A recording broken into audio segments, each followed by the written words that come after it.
Ezra, let me ask you about what you think people should understand about how the sausage is made. I feel like the Beltway press, much as I love them, really focused on what Republicans wanted and what conservative Democrats whinged about and all these things that didn't end up actually winning the day in terms of what was in the bill. If we put that stuff aside and look at what really did make a difference as to what was in the bill, what do we need to understand about how this process worked? Look, top level headline, you said in the opening, you got to give credit to President Biden, to Senate Democratic leadership, to House Democratic leadership. They put forward a really bold $1.9 trillion progressive proposal and ultimately signed a bold $1.9 trillion progressive proposal.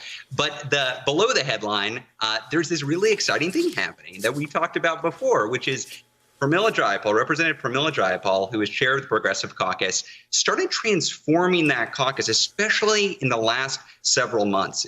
You'll remember that late last year, the caucus adopted a set of new rules that allowed it to start actually whipping votes and holding the line, saying, if you water this down too much, we will not accept it. So, yes, they pushed as hard as they could for a progressive bill going through the House of Representatives, and they got it passed, and that's great.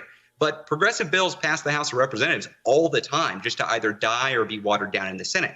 The key thing that happened behind the scenes, which is so exciting, is that as the more conservative Senate, including conservative Democrats, were considering this $1.9 trillion package, they were looking for ways that they could water it down. But there is good reporting out there now that says they wanted to take more chunks out of it. They wanted to water it down more, but they were afraid that the Progressive Caucus, led by Representative Pramila Jayapal, would refuse to accept those changes and would refuse to pass the bill. So as a result of that, you had a $1.9 trillion bill pass the House. It goes to the Senate. Yes, some changes around the edges are made, but ultimately they say, well, we've got to pass this $1.9 trillion version in order for it to become law. Darn those progressives in the House. I guess we'll do that. And ultimately, that's the bill that Joe Biden signs into law.